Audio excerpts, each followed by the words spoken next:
Visit our website, efirstfederal.bank, for details. First Federal Bank and Trust and Sheridan Media present Community Commitment. Member FDIC.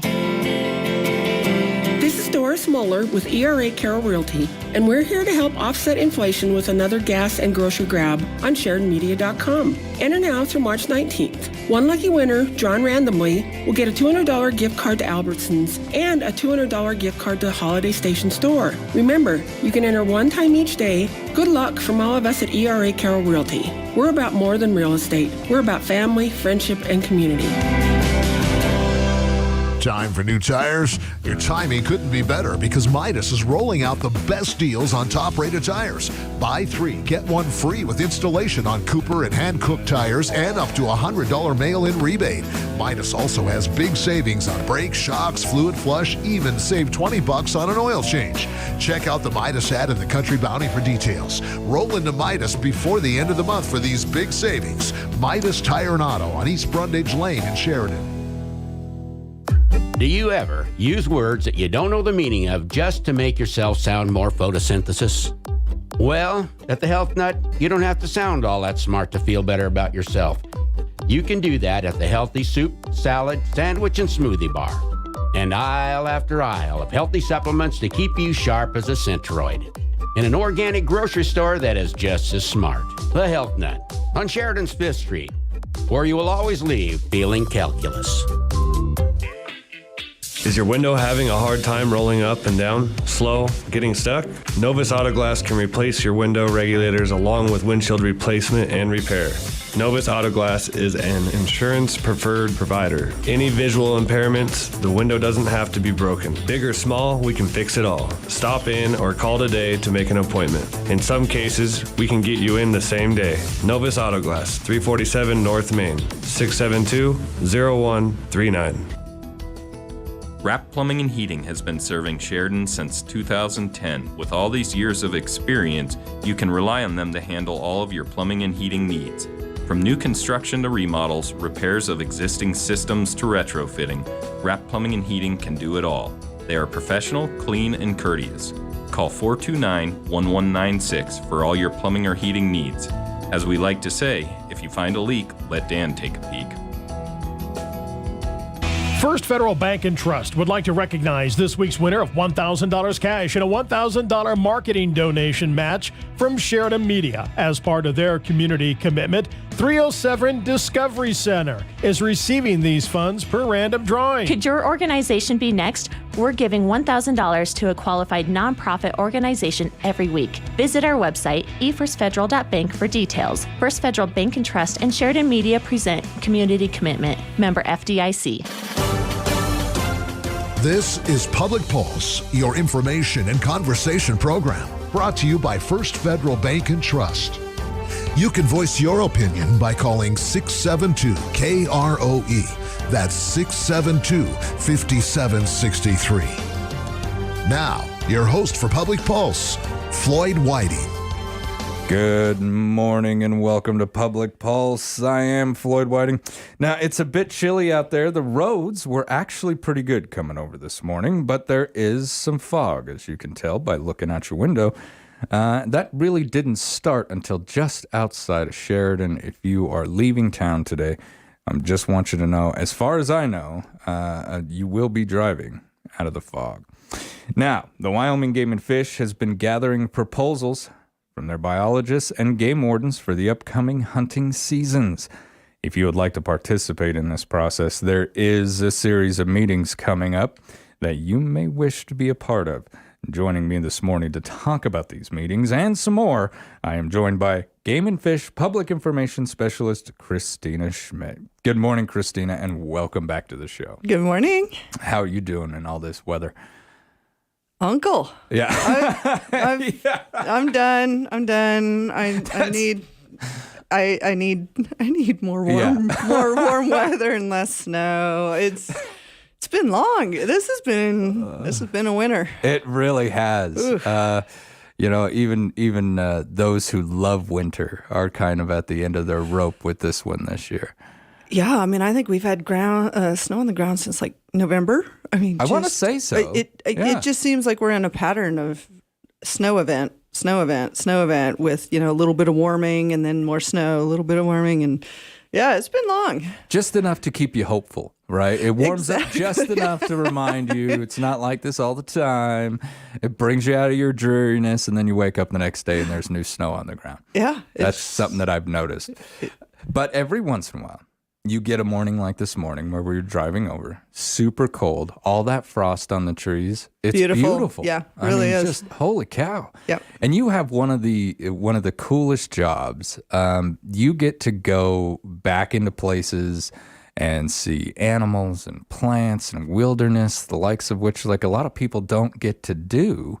But you also get to participate and cover some of these fascinating studies. I was lucky enough to tag along with you one day when we were studying those deer. The Upper Powder River. Watching those herd. captures. Yeah. And what a fascinating process that was. I mean, it was absolutely amazing. Now, all of that information and more is being used by our biologists that work for Game and Fish and the game wardens. They accumulate all this information every year. They put their proposals forward, not just to the commission, but also to the public. Can you explain these meetings? Yeah, of course. So hunters who have lived in Sheridan know, and actually statewide, this is the time of year, like you said, our wardens and biologists are working together and putting together proposals for season structures for this coming fall. So it is a process. It's almost a year-long process, truthfully. Really the thought and the information that goes into these proposals is gathered all year round. So, but March is the time where we do start putting these proposals out in front of the public and getting feedback.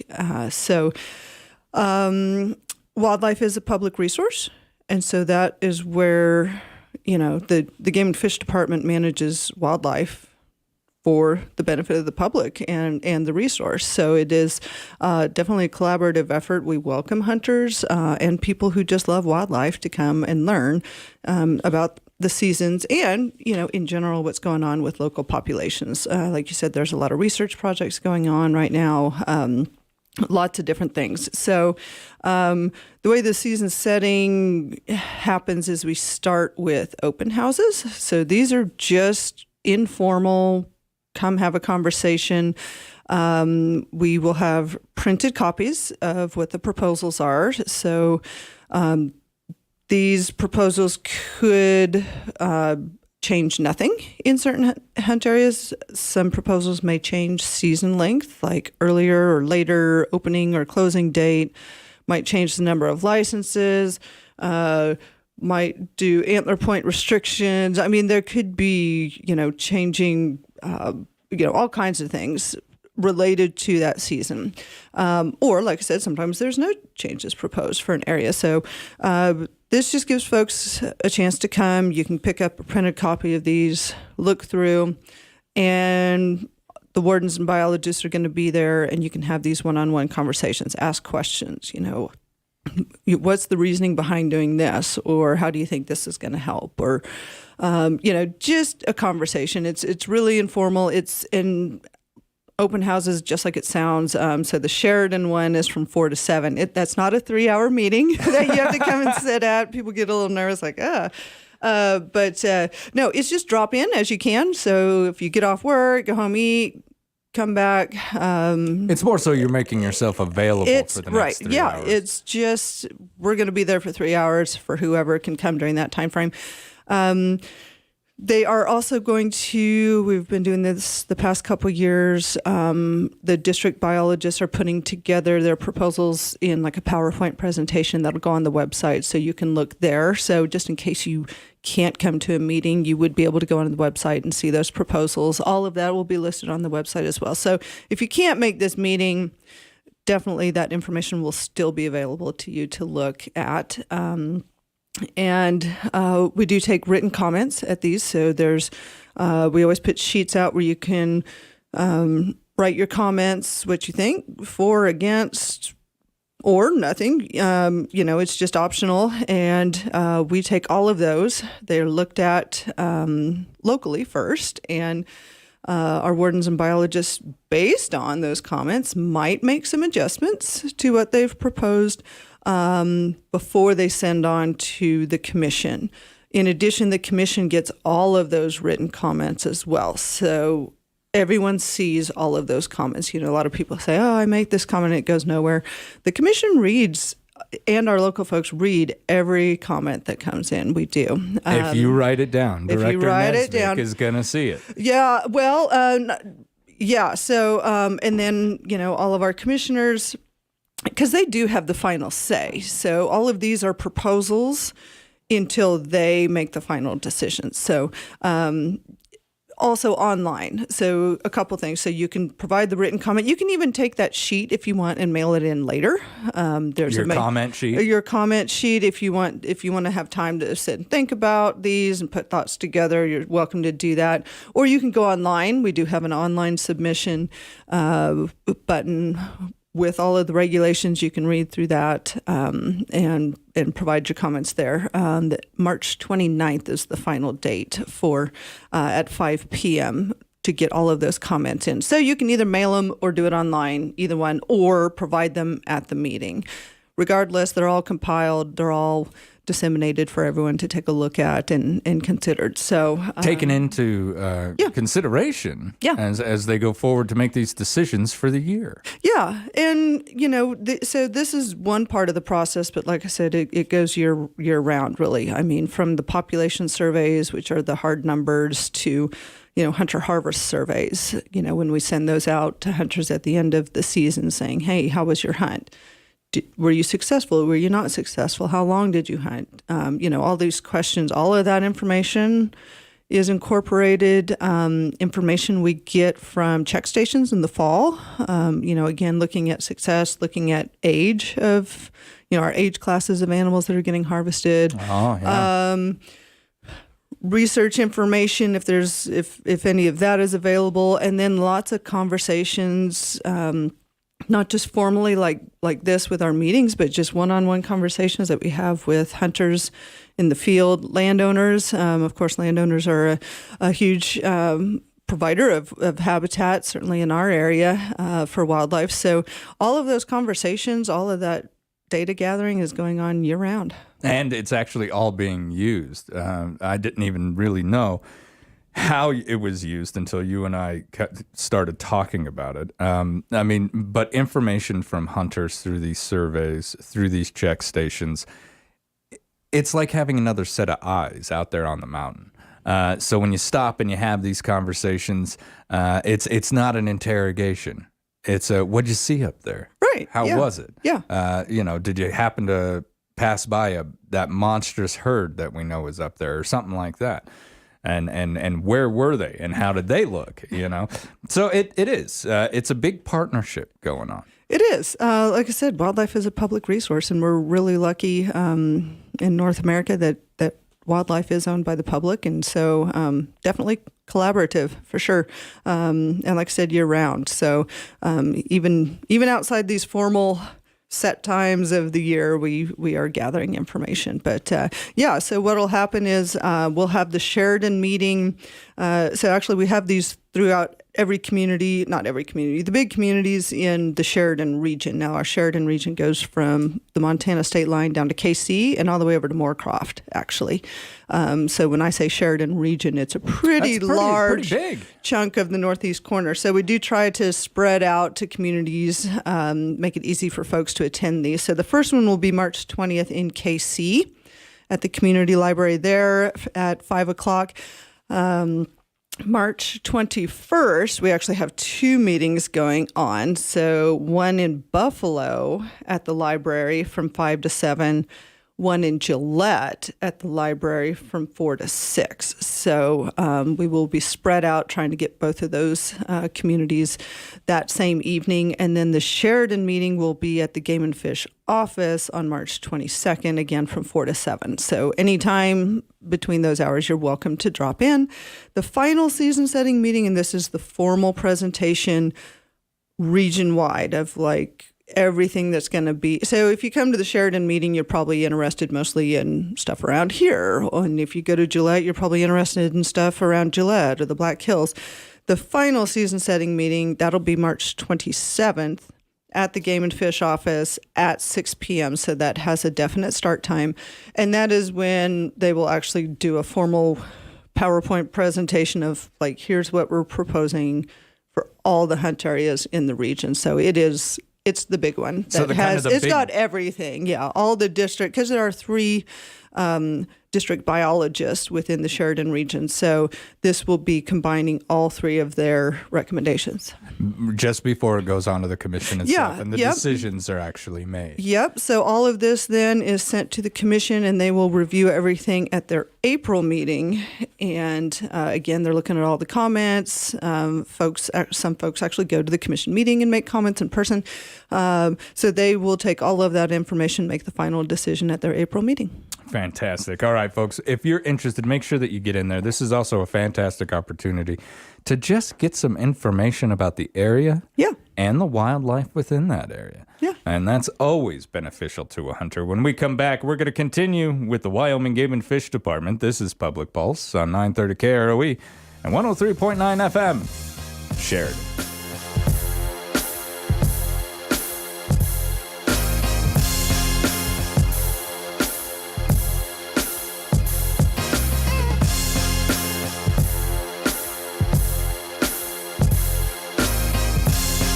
Federal Bank and Trust would like to recognize this week's winner of $1,000 cash and a $1,000 marketing donation match from Sheridan Media. As part of their community commitment, 307 Discovery Center is receiving these funds per random drawing. Could your organization be next? We're giving $1,000 to a qualified nonprofit organization every week. Visit our website, efirstfederal.bank, for details. First Federal Bank and Trust and Sheridan Media present Community Commitment. Member FDIC. I'm here today with Candace Crane from Sheridan Honda and Power Sports. Tommy, hi. I'm kind of sad. Snowmobile season is coming to an end, but you know what that means. St. Patty's Day? No, I'm talking about spring break for 2024 Ski-Doo and Lynx sleds. What's spring break? It's when you can pre-order one of the 2024 models and get an extra year of warranty or $750 worth of parts and accessories for free. I guess it's time to spread the word about spring break. It is. Stop in before March 31st to put your deposit in for your dream machine. Visit Sheridan Power Sports for your spring break needs. Delicious McDonald's deals are now more fun, more accessible, and better than ever through the McDonald's mobile app. The app is now the only place you can earn My McDonald's reward points on every McDelivery order. Plus, you can get those free McDonald's rewards you earn delivered too. Just order, relax, and enjoy. McDonald's will bring your faves to you. Just go to the Google Play or Apple App Store and download the new McDonald's mobile app and start saving. Download it now. McDonald's, Sheridan, Buffalo, and Gillette. You know, there's a lot of different kinds of springs. There's the kind that you wind up tighter than 2 coats of paint. There's the ones you pull apart and they spring back, and there's the kind you push together and they bounce back. And there's the kind of spring that is time to get your 4x4 side-by-side tuned up for the year.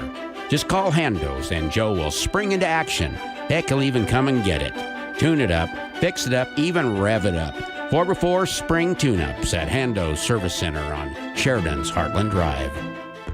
Hi, I'm Tom Connors. Went to Mark Patrick's hypnosis seminar. Nothing worked before. Left there and never smoked again. Amazing. Easy, affordable, and guaranteed. A year later, with my wife Michelle, attended Mark Patrick's weight loss seminar. She lost 18 pounds, and I lost 43 in 8 weeks. It's true. He smoked 2 packs a day, and nothing worked until Mark Patrick hypnosis. Now we're losing weight together, eating healthy, full on half the food, crazy, enjoying exercising. Who would have believed Mark Patrick hypnosis really works? It's amazing. I can breathe again, my blood pressure went down, and I've got so much energy. So much energy. And look great.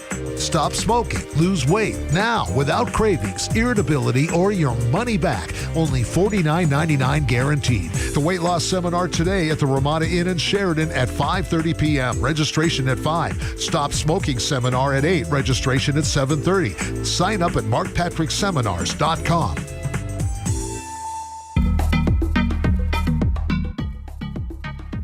Good morning and welcome back to Public Pulse, brought to you by our friends out there at First Federal Bank and Trust. I'm Floyd Whiting. I am joined this morning by Game and Fish Public Information Specialist Christina Schmidt. Season setting and open house meetings are taking place this month. Make sure that you know when and where that's going to take place. Now, Christina, as we look down at the season itself changing, one thing that I did want to touch on, bears are not going to start waking up for what, another month? Or are they already? I know, it's kind of a when they wake up, they wake up. When they wake up, they wake up. I did hear that a grizzly bear has been spotted in Yellowstone already. Oh, my goodness. Yeah. You know, certainly, like you said, it tends to be my understanding is that males come out of dens first. Later come females without cubs, and last are the females with cubs. Mom stays in there as long as she can. That's kind of my understanding, though. You said, like you said, it's variable. You know, just like when they go in can be variable, and when they come out can be variable. But for sure, within a few weeks, for sure, I think bears will be out, and it'll be time to start doing some bear-wise work on your property and make sure, you know, trash and attractants and all that are picked up because they'll be hungry. You know, it was always the barbecue that kind of set me off because I was like, wow, I didn't even think of that. But yeah, those things smell amazing. And a bear will destroy a barbecuer. They have an amazing sense of smell, and they're always hungry. And they're smart. You combine all of those, and it's just this constant look for food. I've got big friends like that. Yeah. Always hungry. Always looking for food. Always hungry. I mean, if you think about it, they've been in, you know, starving in a den for 4 months. So when they come out, they're hungry. And we'll definitely talk more about that as bears start coming up. That, you know, things that we can do to help and make sure they don't get into conflicts. The feed, the dog food, just make sure it's inside of a stable, enclosed area. Yeah, correct. Yes. Because they'll tear down a wall, too. I'm sure there's a lot of videos out there online of bears just inviting themselves in. Now, this winter, you and I have talked about it a little bit this morning, how harsh it has been. I've gotten a couple stories from the Wyoming Game and Fish. You and I have talked about this in the past. This winter's been hard on the wildlife, hasn't it? Yeah, certainly it's a more significant winter than we've seen in the recent past. You know, I was talking to a friend of mine who said last year he plowed 3 times and now he's plowing a lot. So definitely a big change from certainly last year. And, you know, it seems like we've had some mild winters, and folks I talk to say, hey, this used to be what Sheridan would have for winters, you know, years ago. But it is significant for sure. The old winters of the past. The winters of the past. I've heard several people say that that have lived here a long time and said, boy, it's been a long time since we've seen a winter like this. But you know, we used to get these. So yeah, it has been significant. Certainly, you know, gosh, I think we've all watched other parts of the state with, you know, just the amount of snow they're getting and the wind and you know, the struggle to keep roads open and all of that. So it is a tough winter for sure. What's just some real quick things that I can do to help out the wildlife population in my area? One thing that you and I've talked about in the past is the feeding. And that's one that I would like to touch on, because I do get individuals who are like, why am I not allowed to feed the deer? Why are you going to, you know, hamper me in this? I want to interact with my wildlife. Why don't we feed the deer? So mule deer have a very specialized digestive system. And as bad as our winter is, they are adapted for these conditions. I mean, these are tough animals. They are used to... This is their neighborhood. This is their neighborhood. They are used to these conditions. That being said, feeding them actually can do more harm than good. So because of this very specialized digestive system, they have bacteria in their digestive system that actually the assemblage changes during the year. Okay. Okay. But this happens slowly. Okay. So in the spring, their bacteria assemblage will start to change and ramp up to start taking in this lush, green, nutritious, nutrient-dense, rich food, right? That spring early summer grass and forbs and things like that they eat. They're going to be taking that in. That's pretty nutrient dense, rich food, right? So their bacteria, it's the good stuff. Yeah. So the bacteria in their gut will be adjusted for that. But this happens over weeks, and then as fall and winter approaches, that bacterial assemblage switches again, and it changes to start taking in more woody, less nutritious, drier type forage. So they are adapted to this, and their stomachs are ready for the types of food for each season. This dry, kind of the horrible stuff. Right. I mean, you look at what they're eating, and it's pretty poor forage. They eat less. They try to conserve more energy, but what they are eating is certainly less nutritious. But their digestive system is adapted for that. But this happens slowly. So what happens is right now their bacteria is taking on this woody, dry forage. It's kind of used to this. You go all of a sudden provide some grain, some apples, some corn, stuff that some we think alfalfa, is good. Stuff that you think, man, they need to put on some calories, they need some nutrition.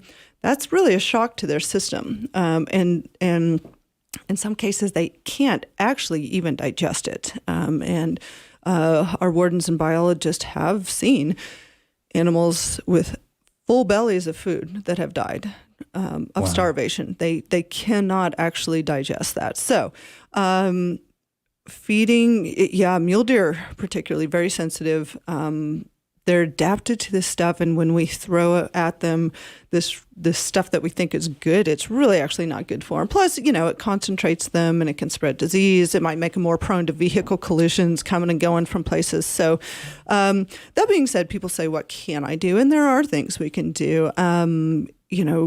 Certainly this year with the amount of snow on roadways and or on the side of roadways and out on the landscape, they're actually on the roads a little more. Using it as a trail. Because it's snow-free, It's an easier path. And again, it's all about energy conservation for them at this point.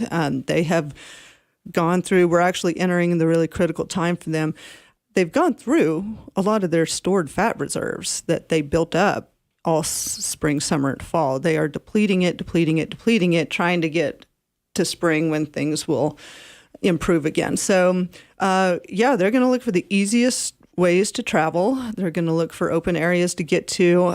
So vehicle collisions, boy, really slow down. I know I talk about this a lot, but it's a big one, for sure. Give them time. I've seen on my commute, just on some of the back roads, when they're trying to cross, it's kind of icy. They're trying to run and can't get good traction sometimes. And the snow is so high on the sides of the roads. They can't jump up and over. Get up and over. So give them extra time. You can do that.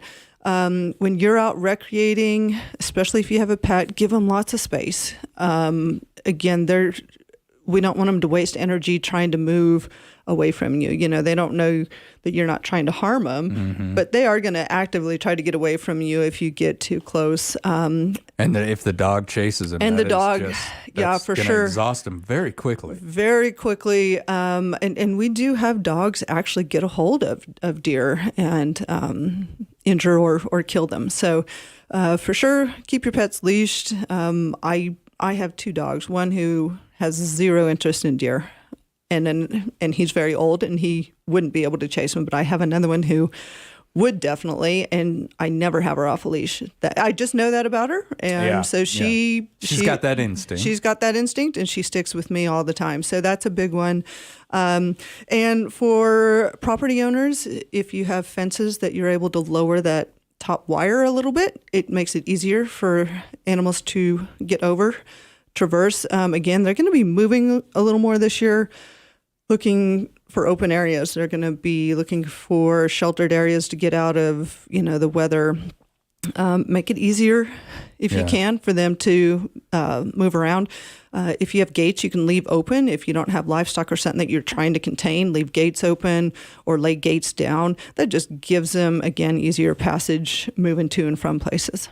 Well, that's fantastic news. And, I'm really hoping that the reports of die-off are not overwhelming at the end of this winter. There's been some projections and some estimations, and they don't really sound that positive. So I'm hoping that the final number, once the biologists get everything worked out, we realize, wow, these guys are a little hardier than we gave them credit for. But make sure that you're not feeding them, folks. I know your heart is in the right place, but they are adapted to this weather. They are adapted to this area. They know where to find their food. Christina, I want to thank you so much for coming in this morning. It's always a pleasure having you, my friend. Yeah, thanks for having me. All right, when we come back, we're going to speak with the Whitney Center for the Arts. This is Public Pulse on 930 KROE and 103.9 FM. Sheridan.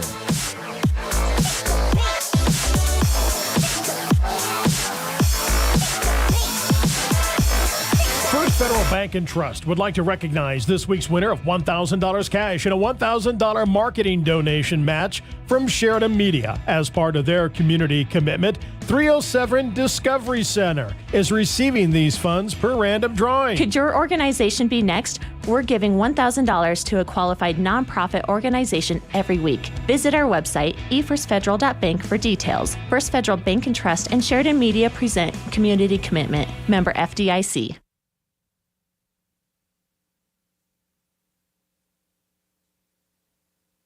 The last few years, you need a tax planner to ensure you are getting the most value for your business. We offer advisory services customized to your needs to help maintain financial viability while achieving future goals. Come see us today. Parker Mellinger, focusing on where you're going, not where you've been. Champion Funeral Home is dedicated to providing compassionate and personalized service to your families. They provide support, personable care, and affordable prices to Sheridan and Johnson County and surrounding areas. Champion Funeral Home has been family-owned and operated since 1911. They will comfort you in your time of need and provide your family with a meaningful tribute to your loved one.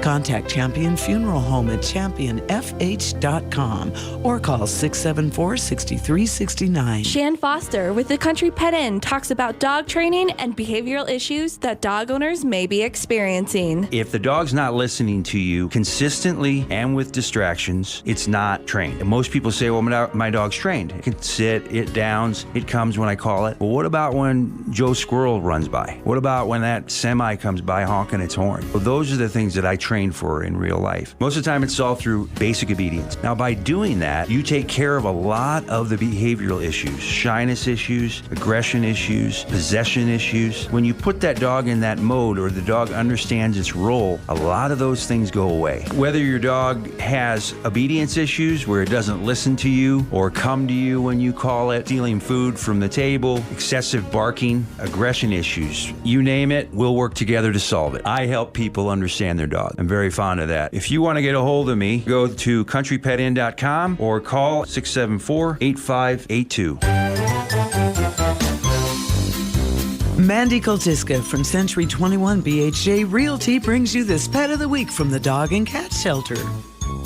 Meet Lilo and fall in love with her timid personality. This dog likes to run in the yard and enjoys all the love and attention she can get. If you want someone to join you for a lazy Sunday or a walk around the neighborhood, come and meet Lilo today.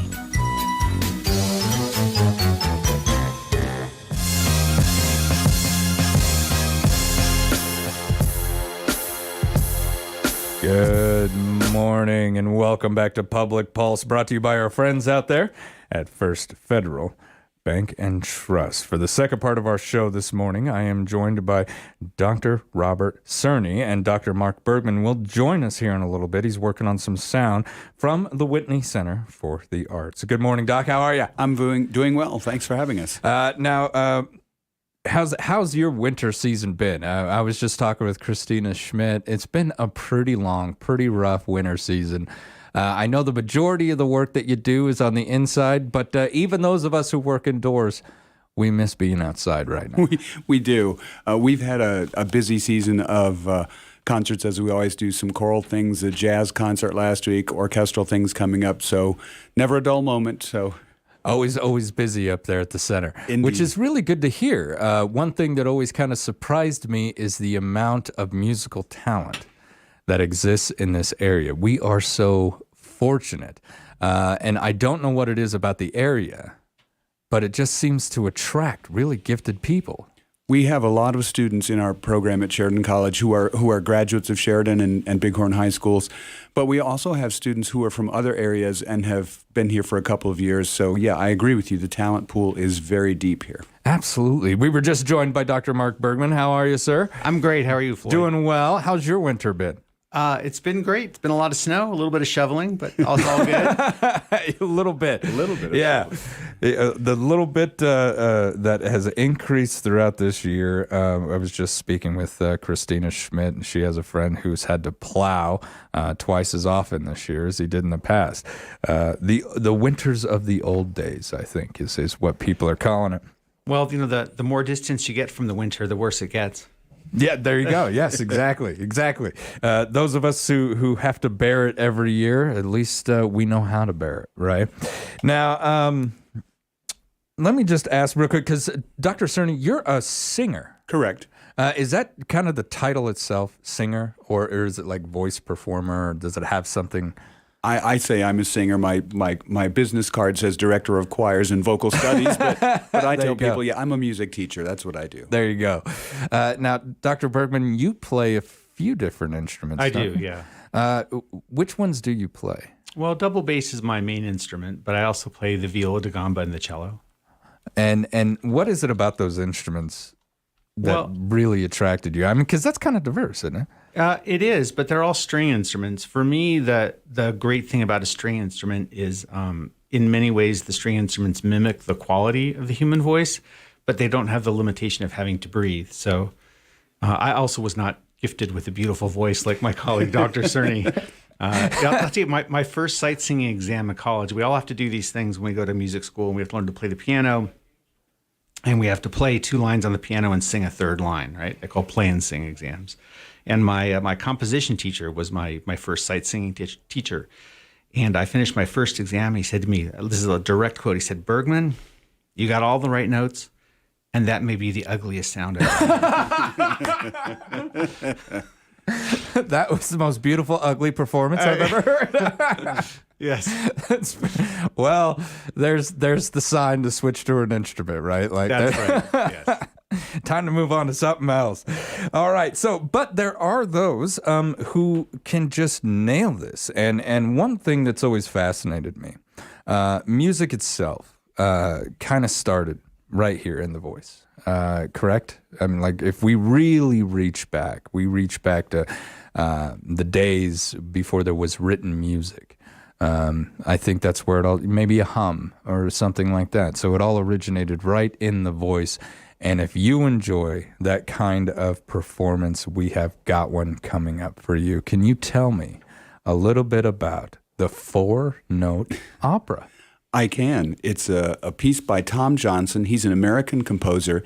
He wrote this piece in the 1970s, and it uses what we call minimalist aesthetic. It's got a small amount of material, and it literally has 4 notes. A, B, D, and E are the only notes appearing in the opera in all kinds of formations and in different octaves, of course, for the different parts.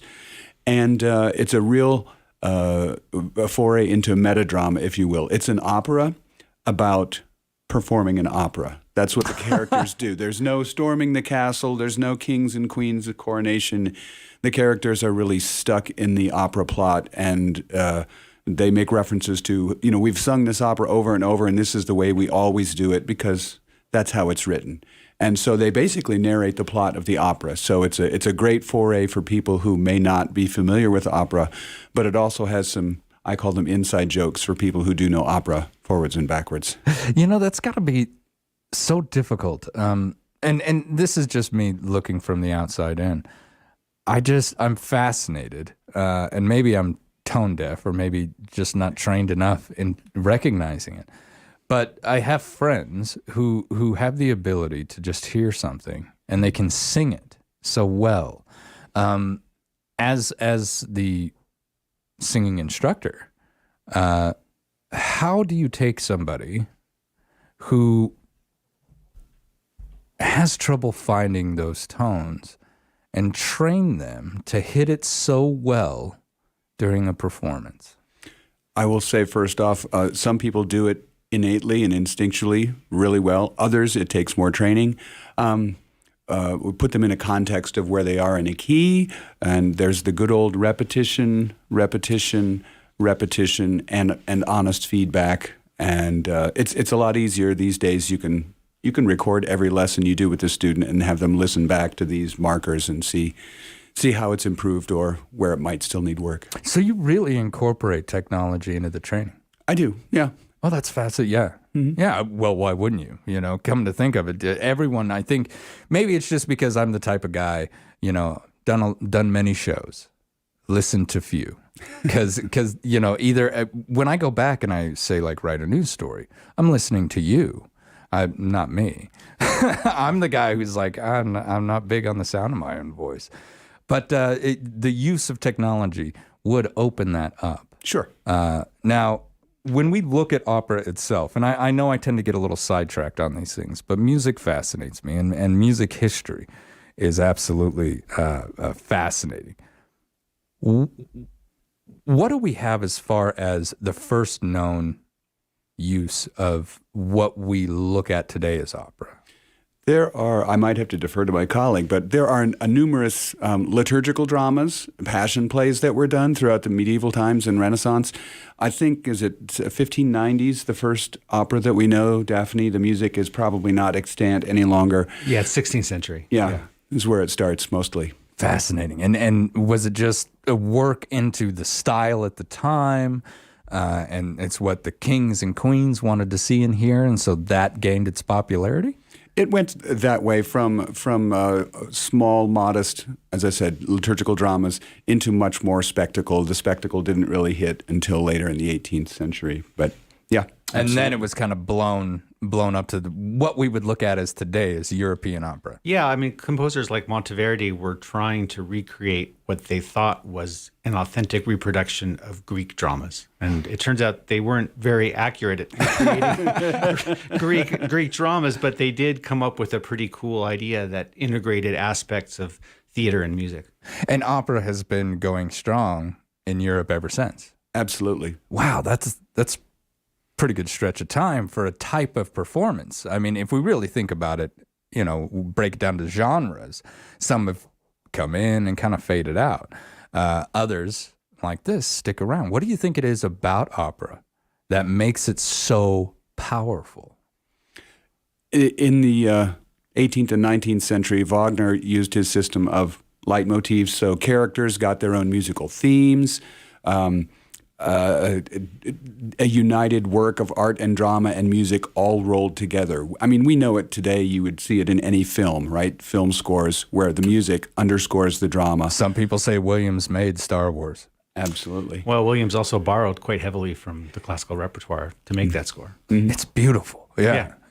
And as you said, rip the music out of your favorite movie and watch it. It'd be a different movie. Good luck. Yeah, it would really transform that, wouldn't it?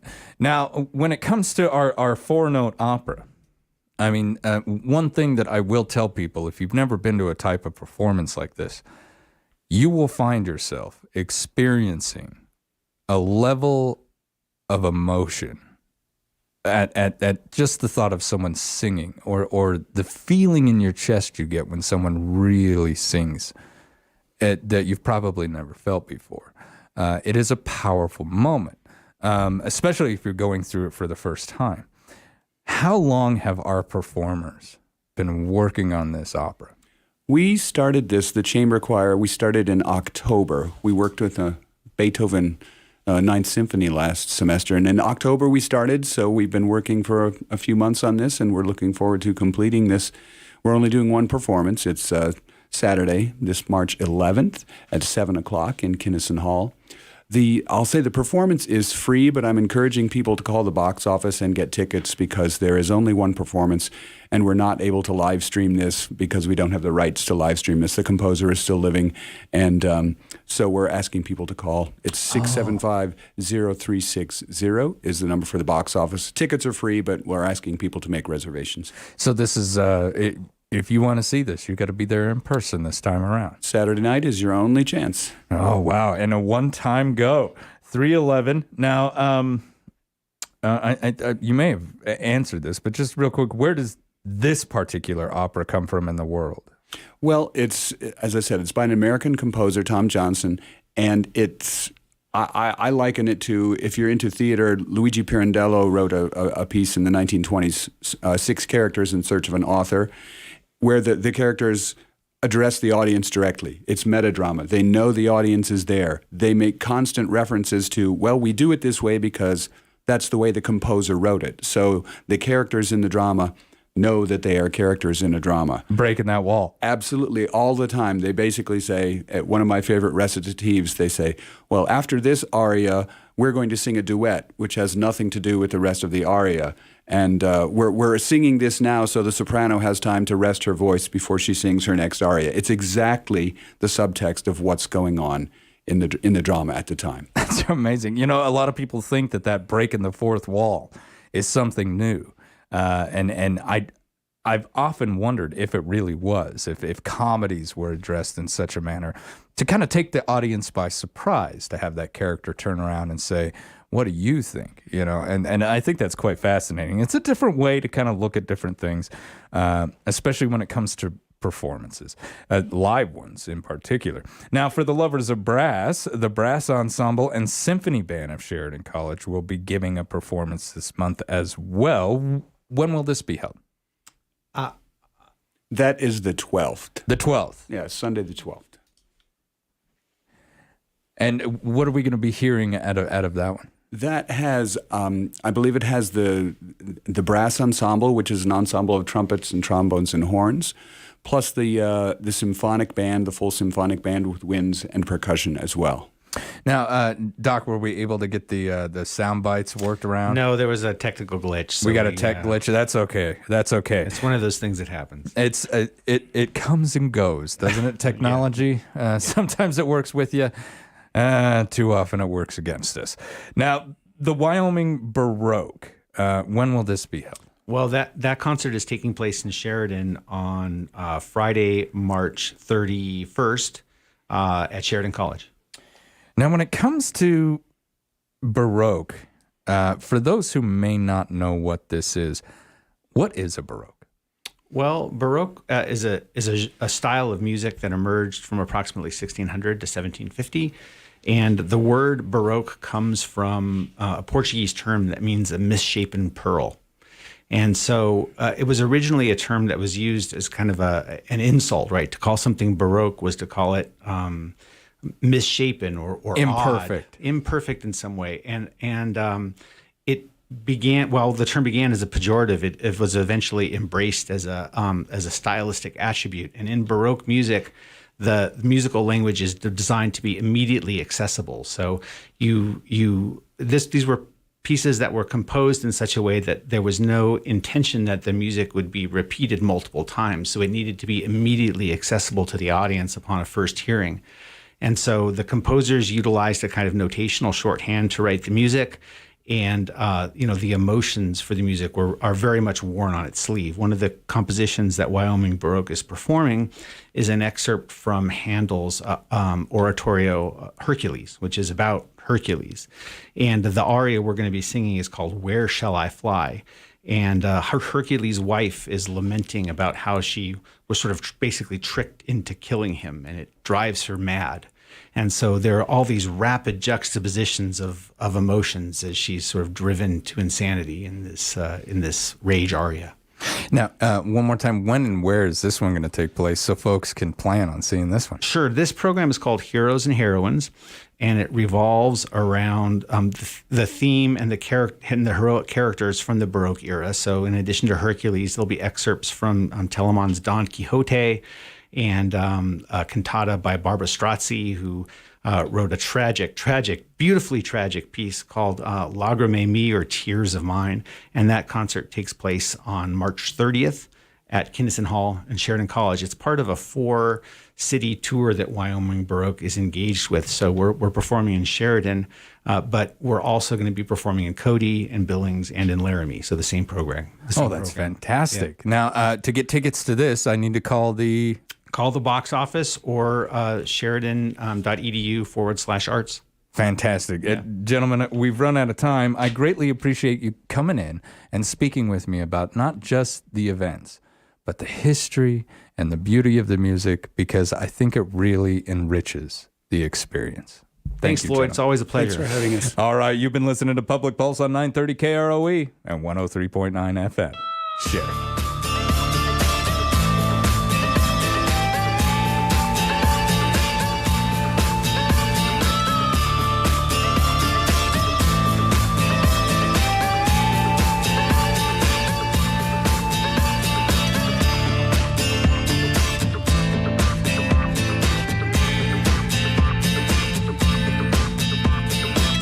First Federal Bank and Trust would like to recognize this week's winner of $1,000 cash and a $1,000 marketing donation match from Sheridan Media as part of their community commitment. 307 Discovery Center is